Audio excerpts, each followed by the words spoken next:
Recording has started. Excellent. In a world of capes and lunatics, gods and monsters, there are those who defend the world from the threats, both within and without. Are they the GRC, or are they those who fight the GRC? That is the question that we will answer on Falcon and the Winter Soldier. Enough said. Avast me hearties and welcome once again to Full Stream Ahead. I'm your host, Charlie the Professor Esser, and with me as always is my skinny rich friend. It's Mozz. Hey Mozz, yeah, I made the conscious decision to have my John Walker scruff coming in for this episode, you know? Dig A it. little disheveled, getting that twitchiness going. Yeah, so tonight's episode, Falcon and the Winter Soldier. The whole world is watching. John Walker loses patience with Sam and Bucky as they learn more about Carly Morgenthau. Our director, of course, is Carrie Skoglund. Writers this week are Derek Kolstad, Malcolm Spellman, who are written by and created by credits, respectively. Gene Colan and Jack Kirby, along with Steve Epting and Ed Brubaker, get our Sam Wilson, the Falcon, Bucky Barnes, and Captain America, and Winter Soldier, created by credits. Winter Soldier. That's a controversial issue. For those who don't know, Mr. Brubaker has felt that, you know, him repurposing Bucky Barnes as the Winter Soldier, he feels deserves a little more credit than he feels his paycheck resides. But that's a whole other thing. That's about creator rights issues, and it's too complex to get into to this day.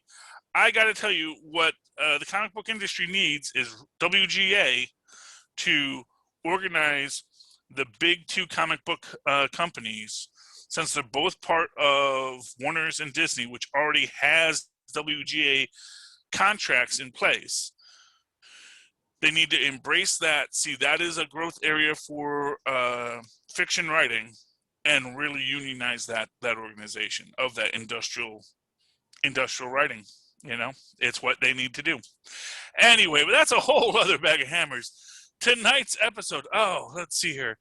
Tonight's episode, this is the whole world is watching. This has a great opening because it opens in Wakanda. About 6 years ago, they show Io, and she is reciting the words from the book to cause the Winter Soldier. But in Wakandan, or is she reciting them in Russian or whatever? Oh, yeah, it's in Russian. It's in Russian, yeah. So it's the words because it's the words in Russian that he's, you know, coded to. I thought so maybe that's how they undid the coding, by reciting them in a different language and messing with the programming. I don't think so. I mean, possibly that's what they did. I mean, I don't know. I don't know Wakandan or Russian, so I can't say for certain which language it was in.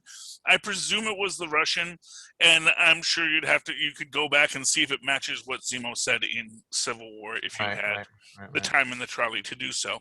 From my perspective, though, the idea is just this is Io having him realize that they've broken the program. That, you know, you think there were some sort of psychedelic mind-altering substances used in that process?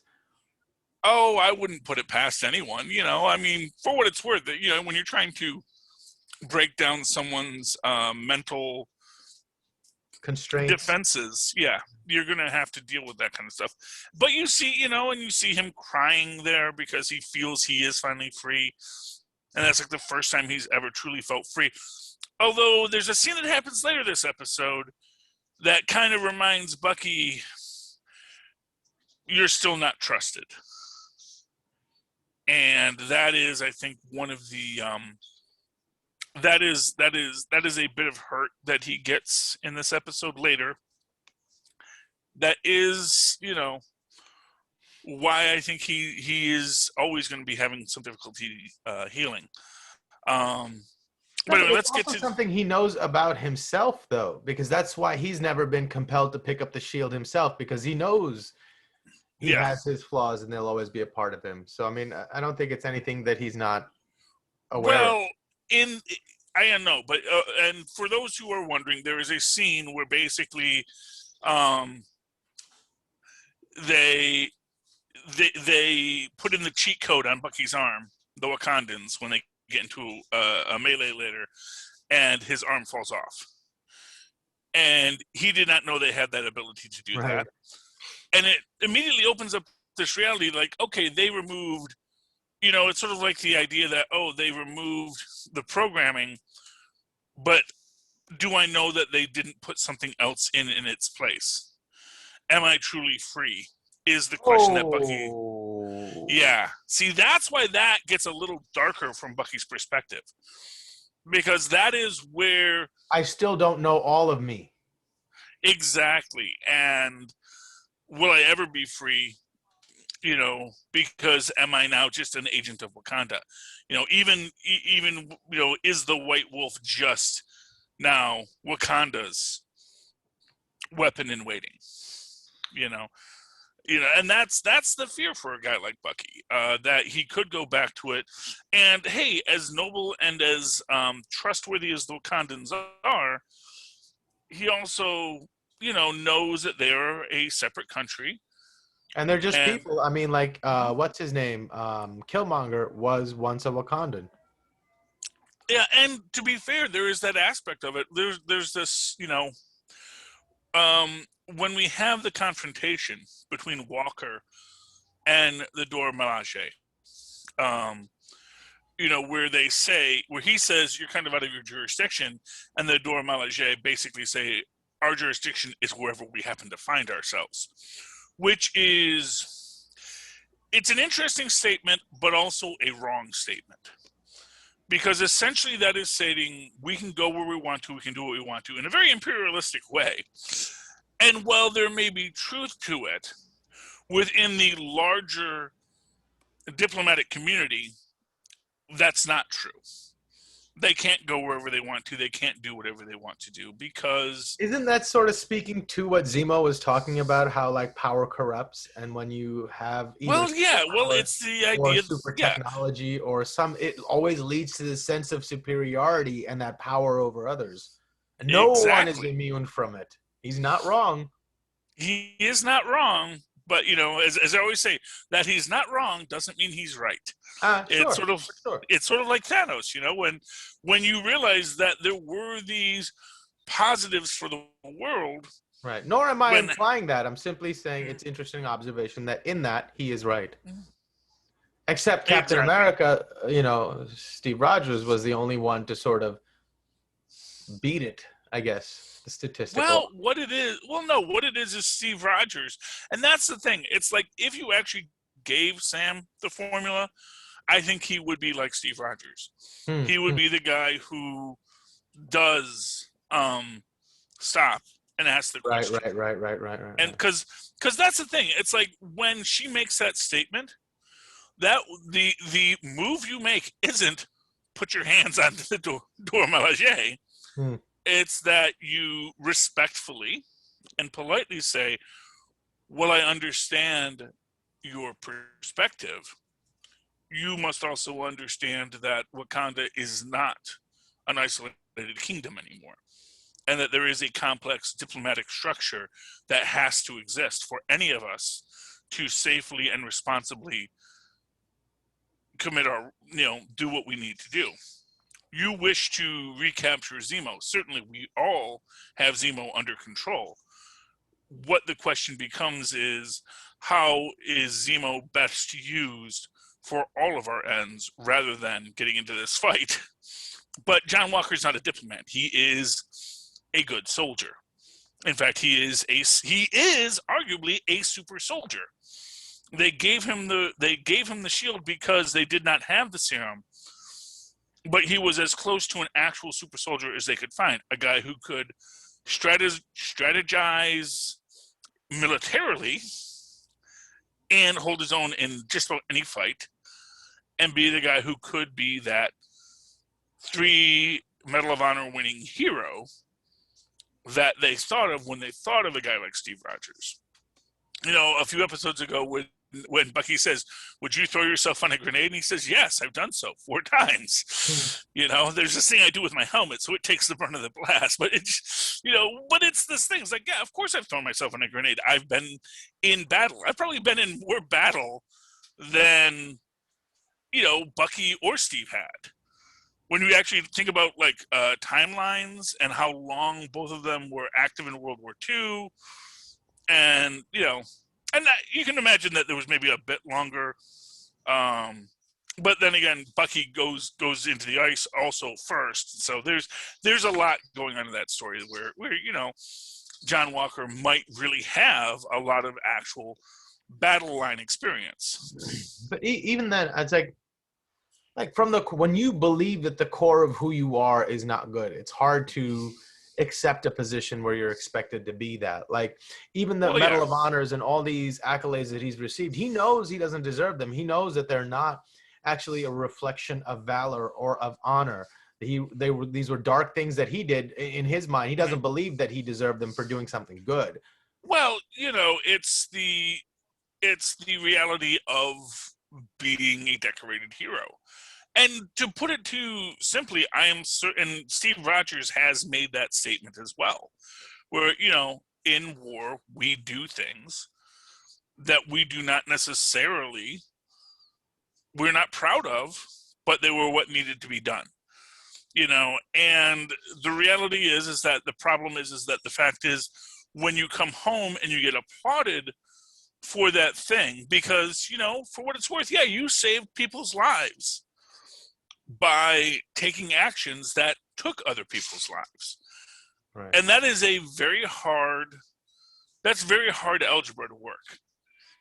That is very hard to solve for X for that, because yeah, you saved lives. You saved every man in your platoon. But, to do that, you had to kill every man in that other platoon who were the enemy and were going to kill you. But then again, you can't say you weren't going to kill them too. It's like the idea of having that moral value to yourself is hard when you've actually been through that war scenario, I imagine.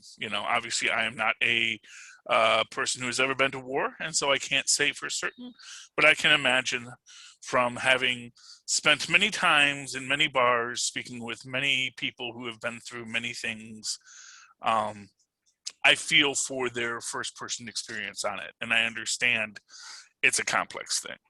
So yeah, that's that. Carly, we see that she does have the extra serums, and again, why you didn't give that serum to the woman who was dying is kind of an open-ended question. Because at least wouldn't help the cause as much. That's much too valuable an asset that you can generate. Yeah. To spend it on a person just to save their life. Yeah, well, I mean, that goes into that secret question is, was there another plot line that they had to eliminate from the story? Related to some kind of a virus spreading, and that there was this other thing that the Flag Smashers were dealing with, or that someone was dealing with in the story. But as it stands, the other thing I keep thinking about is Carly compromised? And if so, how is she compromised? Because, I mean, for Walker, it made him more of what he was, a crazy, impulsive, emotionally driven creature. So for Carly, is it that is what's responsible for the degradation of her moral core? Like why she's willing to kill now? Because that little bit of whatever was in her is being exploited on steroids now? Well, and that's the thing. I think, it's too easy to read into it, makes who you are more of what you are. Right. Because as it is, John Walker wasn't a bad person before this, but he was under a lot of emotional pressure about what was going on. He was a soldier who was dealing with a lot of issues, arguably, but had always as Lamar says in this episode, you're the guy who always makes the right decision. I think that's a friend trying to tell you something you want to hear. I don't think that's true at all, and I think that's a big issue that John Walker had with it, because much like his medals and much like his accolades and all, he does not think he deserves them. He is a big victim of imposter syndrome. He knows he doesn't belong there, and he's fighting tooth and nail to try to prove that maybe he does to himself. But I don't think he believes it himself. So when someone says something like that to him, he knows he doesn't make the right decisions when it counts, because we've seen him do nothing but make the wrong decision turn after turn here. Yeah. Well, and again, I think what it is, it's this, I think, it's this idea of the combination inferiority, superiority complex, which is a very common thing, where it is that you reject that you are an imposter, but everyone says you're an imposter. It's actually the exact opposite of imposter syndrome, where if people had respected John Walker, and that's the thing, it's a bunch of egos in a room, and all the egos are looking at this guy who they are tearing down for arguably no reason at this point. That's the thing.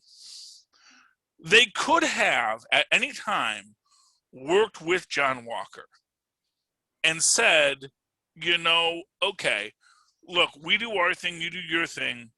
We'll keep you in the loop, you keep us in the loop, but we have to do it our way.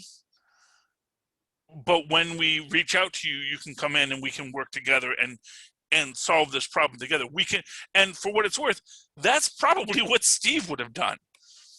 It's like, okay, how do we work together? How do we strategize, since we both have this goal that these flag smashers are problematic for us? How do we solve this overall problem? And then maybe, John Walker wouldn't have felt that Sam was trying to steal his thunder. Yeah, but our job is not to coddle Captain America. Captain America's job is to show up to work ready to fix stuff, right? Well, I mean, that's Captain America. We can't be put in a position of Captain America, and then we have to coddle you. To put it to you simply, what Captain America's job is to sell war bonds.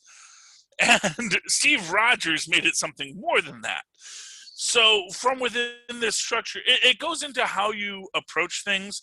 And what it is because of the ego battle between Bucky and Sam, when, quite frankly, he comes in and does help them in fighting the Flag Smashers, even though they all get their butts kicked, the fact that Sam and Bucky are still pushing back at him,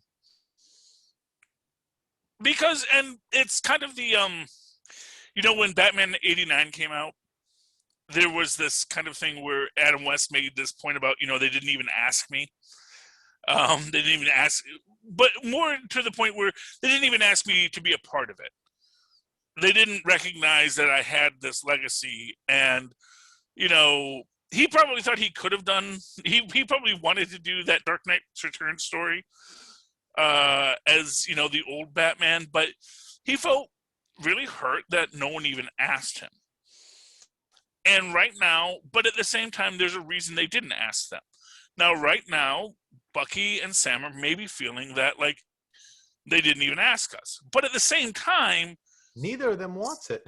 Exactly, it's like Sam did give up. Sam could have been being Captain America this whole time. No one was going to Sam saying, "Give us the shield. It belongs in a museum," or "That's government property." Sam was hanging onto the shield, debating what he was going to do, and then decides to give it to the Smithsonian. Now, granted, they were saying, "Well, why don't you get, if you're not going to use it, give it to the Smithsonian," and then they do flip it on Sam, and that makes Sam mad. But that's not John Walker's choice. And had Sam said, "I'm going to be Captain America," I think it would have been much harder for them to take it away from him had he not done that. but Right.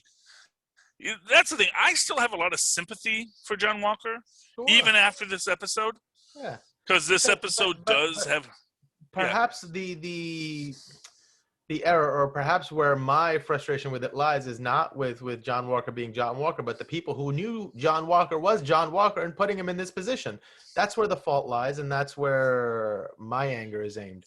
You don't put yeah, somebody like that in this position. If you wanted a puppet, you put a puppet in that position. This guy's not a puppet. You know this for a fact, yeah. right? Why put him I there? mean, I think it was bad management to pick this guy to be Captain America.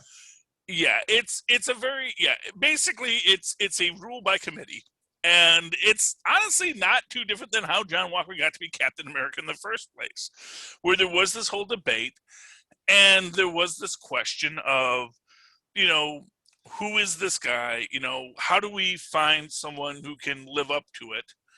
Hmm. And, you know, and they do point out, you know, that this guy, he actually is apparently very intelligent, that he scores off the charts on his IQ tests, you know. But then again, that doesn't mean he has a high emotional intelligence. It just means Right, that and I've he's got to really good at imagine solving they have problems. psychiatrists on staff there, like somebody who's Oh, like, yeah. they didn't see this coming. Come on now. Well, you know, but again, it's in the moment. That's the thing. It's not so much that he didn't pass the psych eval, it's that he's not returning. And it's sort of what happens with cops, And it's well, I don't think it's where about you this can eval. pass. It's about just looking at his history, going, you can. His history was a guy who had done what he was asked to do, done it well, earned his medals for what it's worth, and probably was very stable Now, in the see, moment. I don't think that he was. I think he's one of those loose cannons where you apply it properly, and he has the gumption and the ambition to do things that are only implied and not implicitly ordered for him to do. Yeah.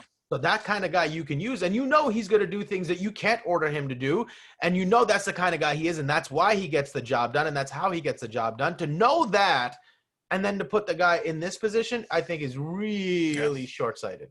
Although I suppose there is the counter argument that we've seen the quality of the VA psych department. No, fair enough. You know, it's. I still feel that poor psychiatrist got a bad rap in this, but Yeah, I don't think she got a bad rap. I think she handled him reasonably well as you can. yeah, But I guess more towards the end of next episode, you sort of yeah. a great circle Well, back. and that is the thing. So we see that Kylie has this. We see everyone kind of working all the angles, whatever angles they have, and we do see Zemo gets with Turkish delight. Which, I'm sorry, the most unbelievable thing in this episode is him saying Turkish delight is irresistible. I love Turkish delight. It's kind of like, have you ever had a gummy bear? Uh-huh. It's kind of like a gummy bear. It's like a proto gummy bear. Oh, It's a little much more stickier. dense. Yeah, it's a little stickier. I think I have had one. Yeah, there's something called the Big Turk. If you go to Canada, you can get that, and it's a chocolate covered. And I will say this: I always prefer things that are chocolate covered or glazed versus anything covered in powdered sugar. Anything covered in powdered sugar, that's just a mess. Confectionery sugar it's just lies. You tell your tongue at the expense of your shirt. So so yeah, so the whole Turkish delight, and of course, everyone who's watching this, of course, immediately thinks of, oh, isn't that what the White Queen tempts Edmund with in the Chronicles of Narnia? Which is, of course, what most... Are they trying to make the point that that's how destitute and poor these people are, that even a Turkish delight is like a, ooh. No.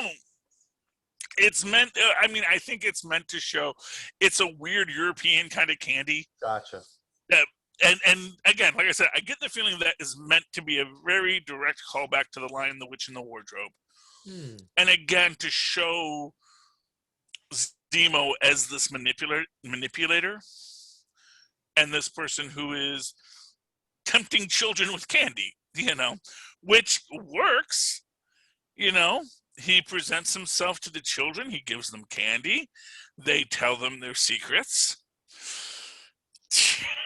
Stranger danger, but it's it's the world in which we live, and they find out where the funeral is being held for Madani, and they rightly decide that Sam's going to go in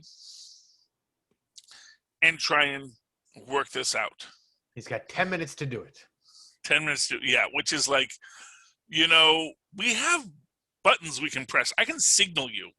Yeah. If it goes south, I can push a button. You guys can be there. I'm sure he's got some kind of a radio, Yeah.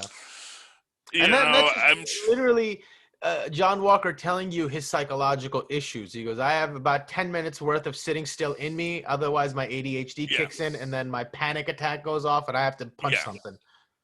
Well, exactly. That's the thing. But again, it's from my perspective, I do wonder if people had not been putting the stressors on him of saying you're not Captain America. That's the job. You can't say, I came to do the job. Don't make me do the job.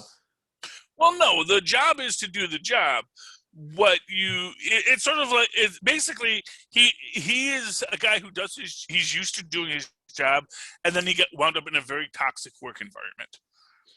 And you can be good at your job, but if you're in a toxic work environment where everyone is always undermining you.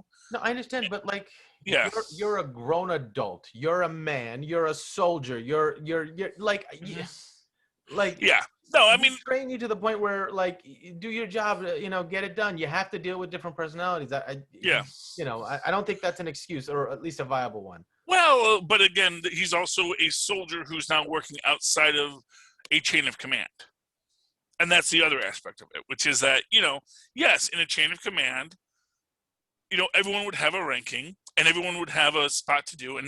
And in that situation, and that's where it comes down to. It's that idea of, if you are willing to be on the team, and we're going to call him Captain America, he would probably be a lot more willing to let you pitch an argument and follow it through than if you say, we're doing it this way.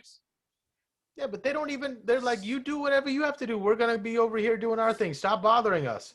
If you're so big. No, because they both have to deal with Kylie Morgenthau. They both have to bring Kylie Morgenthau in. That, but like, we have our way of doing it. You have your way of doing it. Go do it. Why are you jumping? Okay, because we found out where she is. Well, no, because they're specifically telling him he can't go in there, guns a-blazing. Right. Smashing all the flag smashers at a funeral. Right. And arguably they're making a great argument to him. And this is my thing. I think that if it had been Sam and John and Lamar, I think Sam, John, and Lamar could have triangulated it in a way to make it work. I think Bucky or being Sam, there, Bucky, and Lamar. No, because Bucky, to me, Bucky is the bad wheel in this. Bucky is the guy who is always pushing at everyone, because Bucky doesn't want to accept that other people. Bucky just doesn't like people because Bucky really hates himself.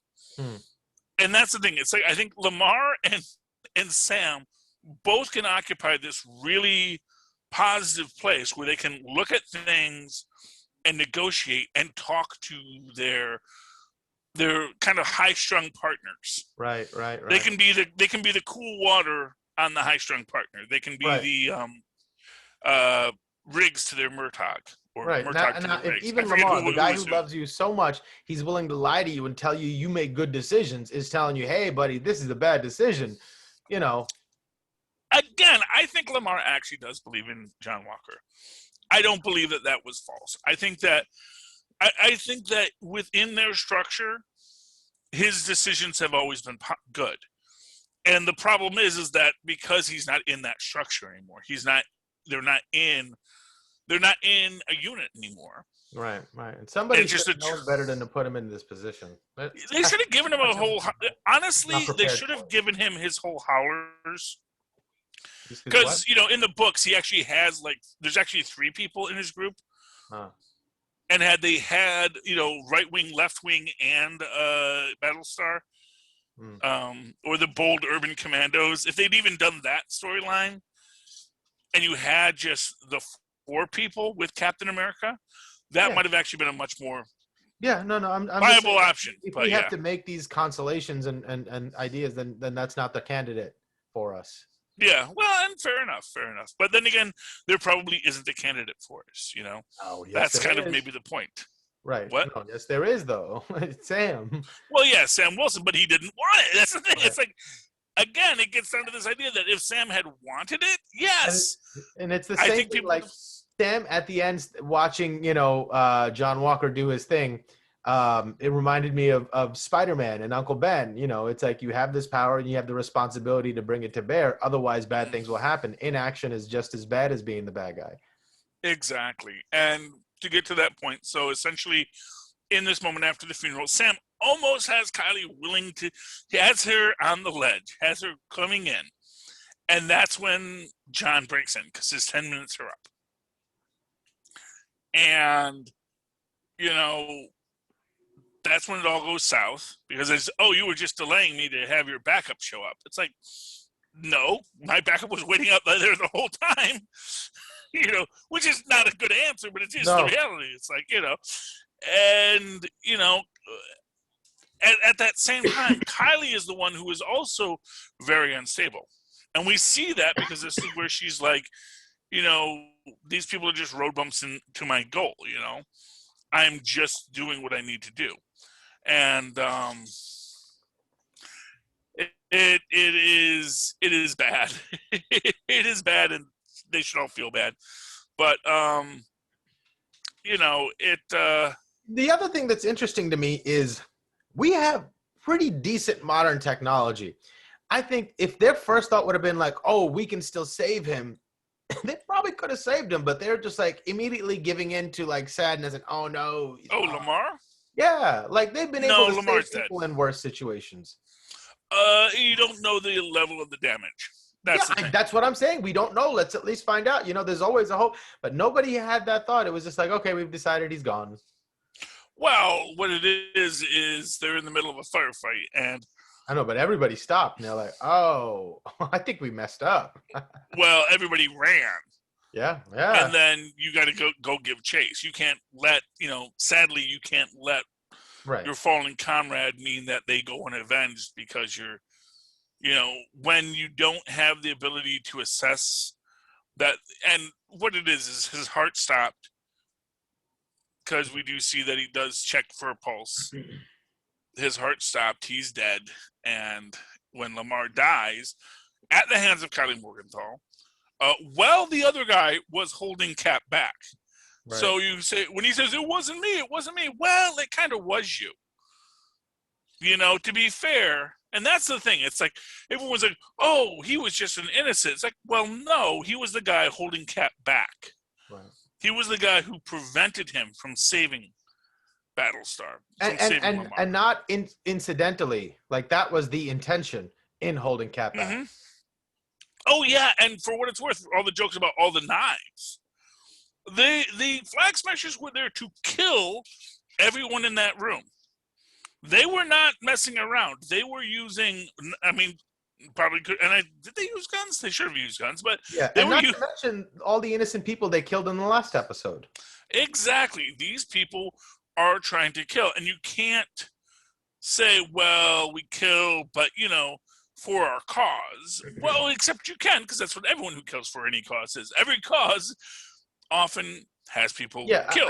I think the offense that is inexcusable here is not the fact that he killed the guy, but the fact that he was so emotionally wrapped up that he didn't realize the broader implications of his actions in that moment, that how this makes the U.S. looks, how this makes our power structure looks, how this makes the right of the GRDC to come in and be able to have the authority to do the things that they're doing, how that makes it look, how it radicalizes everybody else to join this now to say, oh boy, the symbol of America, Uncle Sam himself came down here and is just killing poor people that are giving us medicine.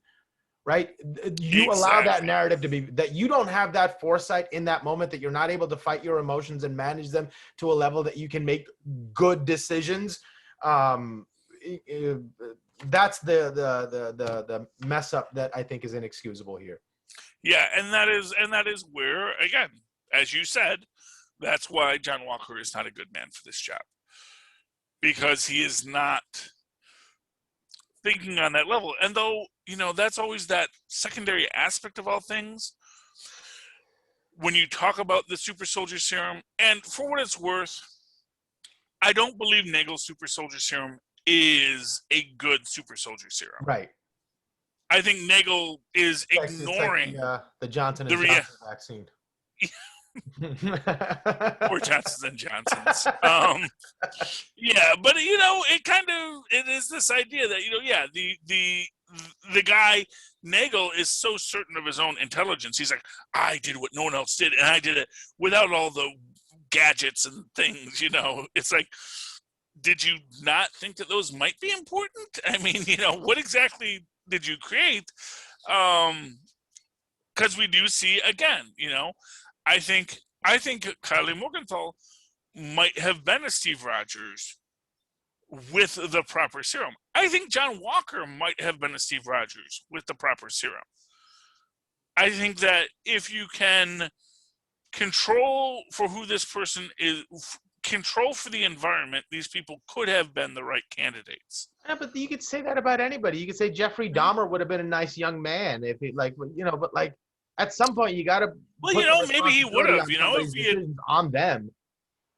It's sort of the idea that if you can go back in time and you can kill Hitler, or you can make sure that his childhood is less abusive. Right, I understand, but what does more good for the world?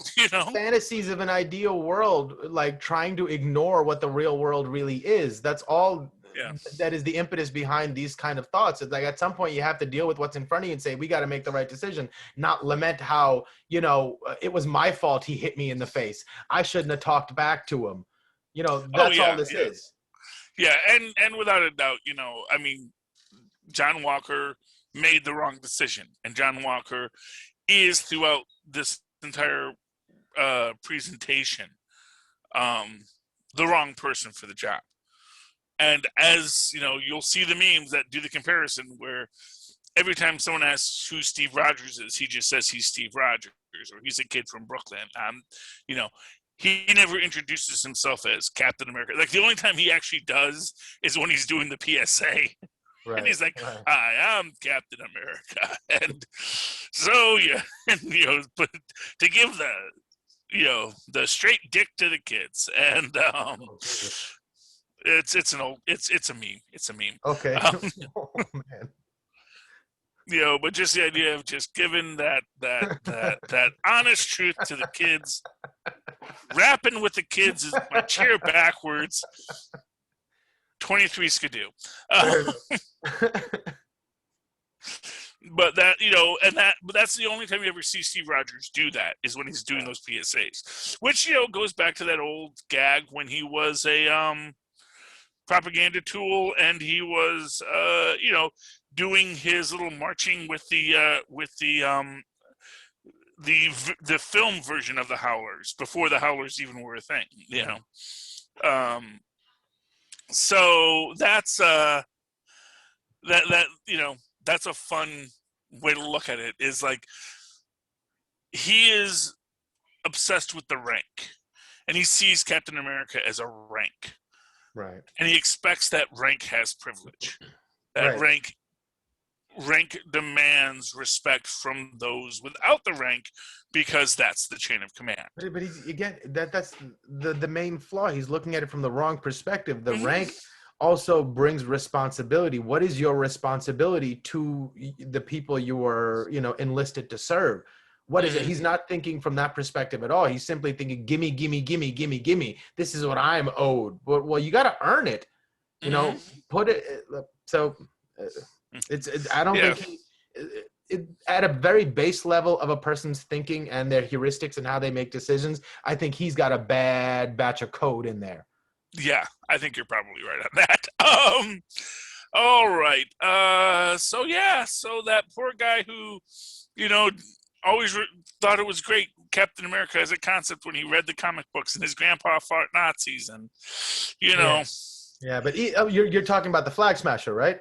Yeah, the Flag Smasher, because that's the one who dies, the one who's... Yeah, no, I understand that, but, how much were you really a fan? How much were you a Hulkamaniac if, you're doing bad things out here, not taking your vitamins, not saying your prayers, like hell yeah. I mean, that's the counter argument, I mean, but then again, it goes to that basic misinterpretation of the superhero. Is the superhero the man who is selfless and gives, or is he the man who punches the hardest and punches the people you want punched? Right, and then says, bring on the applause. Exactly. Where's the applause? Yeah, exactly. It is Ted DiBiase versus Hulk Hogan. If you're the Hulkamaniac and you're just fighting for the kids at home, or are you Ted DiBiase, the $1 Million Man, just gonna buy the belt, bribe Andre, and ruin my childhood. And that's my truth there. If your childhood wasn't ruined during your actual childhood, I don't want to hear how anything is ruining your childhood. Some of us were there, man. Some of us were there. For me, it was when they killed Optimus Prime. Oh yeah, that was a bad one too. That was a rough one. But you know what? It was a rough death. But he passes on the mat. See, I could handle Optimus Prime because, hey man, that's the cost of war. That is battle. That is death. And the matrix of leadership had passed from person to person. And much like Sam Wilson did not believe he truly was worthy of the matrix of leadership, but Optimus knew, and Cap knew. And despite all of your reticence, Sam, you were the one that was supposed to take the matrix of leadership. So there you go. Okay. Any final thoughts? Get any Isaiah Bradley in this episode, right? No, just in mention, just in passing. Isaiah's next week, and that's a whole other box. A box from Wakanda to unpack. So Mozz, any final thought before we call it a day?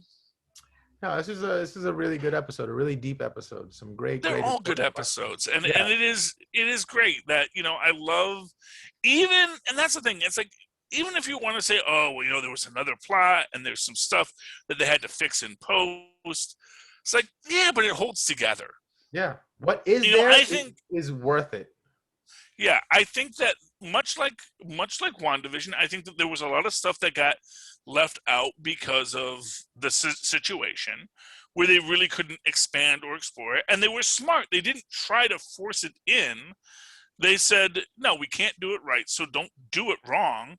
Just do what we can do right, And I think they're doing everything right. And with the nature of the MCU, it only leaves them doors that they can walk through some other time. It only leaves them open threads that they can explore further. So it only gives us more variables to play with. Exactly. All right. So I hope everyone enjoyed listening to this podcast. If you didn't enjoy listening to this podcast, it might not be me and Mozz who are giving you just 100% quality entertainment. It might be that you're using poor quality headphones. And to that, I say go to tweakedaudio.com. Just use the coupon code Southgate. Get high quality headphones at a fraction of retail costs, delivered to your home even. So that'd be good. Likewise, you can use that same coupon code Southgate upon checkout when you go over to hunterkiller.com. Stimulate your brain with a little mystery to solve. You and your friends, or just you by yourself, because you're just that smart, can help Michelle Gray solve that cold case, and that'll be awesome. And the coupon code saves you money on that as well. Likewise, if none of that interests you, or even if it does, go down to our show notes, click on the Amazon link, go over to Amazon, buy anything you like. It costs you nothing. It helps out the show. And while you're there, check out Pod Life, the book written by the Southgate community, of Southgate Podcasts, Southgate Media. Read about why we podcast, and you can get that both in a hard copy for after the apocalypse and a digital version that you can just flip through now before the end of all things. All right, Mozz. If anyone does any of that and they want to talk to you about that or anything else going on in Falcon and the Winter Soldier or anything else in the streaming universe, how can they find you? Oh, they can email me at mozzmanzoor@gmail.com or find me on Facebook under Mozz Manzoor. That's MOZZMANZOOR. And, of course, you can always write to me in that old-fashioned email, whether we're Mozz and Poz once did at superconnectivityblog@gmail.com. That's superconnectivityblog, all one word, at gmail.com. Of course, follow me on the Twitter as I live tweet.